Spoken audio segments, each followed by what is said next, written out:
Bonjour à tous, bienvenue dans la première vidéo d'une liste qui, j'imagine, sera assez conséquente de vidéos qui seront dédiées à Cisco. L'objectif de ces vidéos, ça va être de balayer finalement un peu toutes les technologies de Cisco, comment ça fonctionne, comment on va configurer le routeur, le switch interconnecté et utiliser les technologies de Cisco tout simplement. Donc je fais une petite présentation du lab. L'entreprise s'appelle Infotech. On y trouve un routeur, un switch, quelques PC et des serveurs. On remarque que chaque serveur va avoir un nom, NTP, AAA, DNS.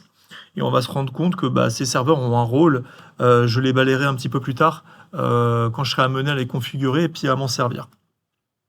Donc dans cette première vidéo, je vais vous montrer comment on prend en main un petit peu l'interface CLI de Cisco, comment on fonctionne avec les 3 niveaux de configuration, comment on va redémarrer l'équipement, comment on va le sauvegarder, et comment on va déjà dans un premier temps les renommer.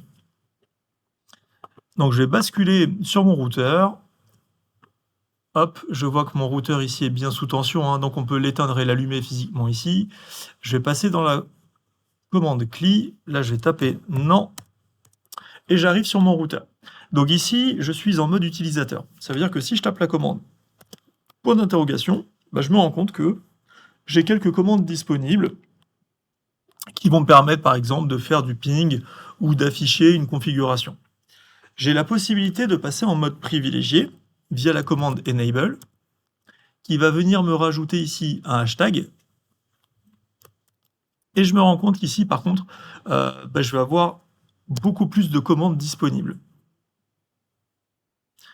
Enfin, dernier mode sera le mode configuration globale, qui va m'amener encore d'autres commandes et qui va me permettre ici de configurer tout simplement l'équipement.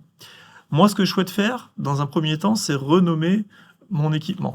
Pour le renommer, je vais utiliser la commande hostname, donc pour donner un nom à mon équipement, donc hostname, espace, et je retape point d'interrogation.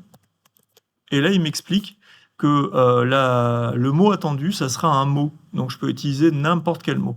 Je fais quand même attention, pas les accents, pas de caractères spéciaux. Donc, je vais l'appeler R1, ce routeur. Au moment où je fais ça, je me rends compte que il a dynamiquement bien pris en compte que mon routeur s'appelle R1. Je vais revenir au menu précédent et je vais afficher la configuration actuelle de mon routeur. Et je vois que dans la configuration qui commence ici, il a bien pris en compte le nommage de mon routeur. Maintenant, je vais redémarrer ce routeur. Je vais utiliser la commande reload. Donc je ne sauvegarde pas, c'est volontaire, hein. Et en fait, hop, je me rends compte que là, il est en train de décompresser l'image, donc il est en train de redémarrer. Je vais accélérer le temps pour gagner un petit peu de temps. Et là, je reviens à la configuration d'origine. Voulez-vous utiliser la configuration d'origine? Donc moi, je vais dire non. Et là, je vois que le nom de mon routeur est revenu à son état d'origine.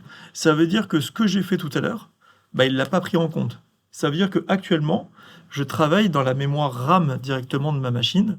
Je ne suis pas du tout sur une sauvegarde qui aurait pu être dans une mémoire non volatile, type NVRAM. Donc je vais recommencer. Je vais me remettre en mode enable. Je vais aller dans la configuration. Je vais passer par le remplacement du nom du routeur. Et cette fois, je vais bien penser à sauvegarder. Pour sauvegarder, vous tapez wr.write et memory. Là, on voit le petit OK et on voit que la configuration a bien été créée. Ce qui fait que si je redémarre mon routeur, cette fois,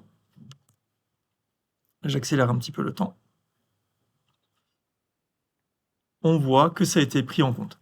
Ça veut dire qu'il faut penser, quand vous travaillez sur Cisco Packet Tracer, que ce soit le routeur, le switch ou le logiciel en lui-même, à bien penser, à régulièrement sauvegarder les configurations de vos équipements et notamment du projet que vous êtes en train de créer sur Cisco Packet Tracer, sinon vous perdez tout.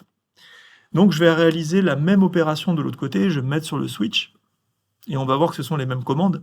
Je passe en mode client, entrée, Je passe en mode privilégié, puis en mode configuration globale. Et je vais lui donner le nom switch RDC. Je quitte et je sauvegarde. Maintenant, je vais interconnecter mes équipements. Donc je vais prendre mon câble droit. Je vais me brancher sur le port Fast Ethernet 0 sur le port, par exemple, Fast Ethernet 01. On voit que les liens sont rouges, donc ça veut dire qu'il n'y a rien qui passe. Si je me mets sur le routeur et que je vais dans sa partie visuelle, je me rends compte que sur le port 00, là où j'ai branché mon câble, le port est désactivé et en plus de ça, il n'y a pas d'adresse IP. Le but de ce routeur, ça va être bien sûr d'amener le réseau auprès du switch qui lui distribuera sur les équipements pour les interconnecter. Donc je vais reprendre le routeur et je vais regarder comment on va pouvoir traiter tout ça. Donc on va regarder ça dans un second temps. Essayez déjà, après cette vidéo, de réaliser ce schéma et de faire la configuration que je viens de faire. Et sur la seconde vidéo, on va voir comment on va configurer du coup les adresses IP.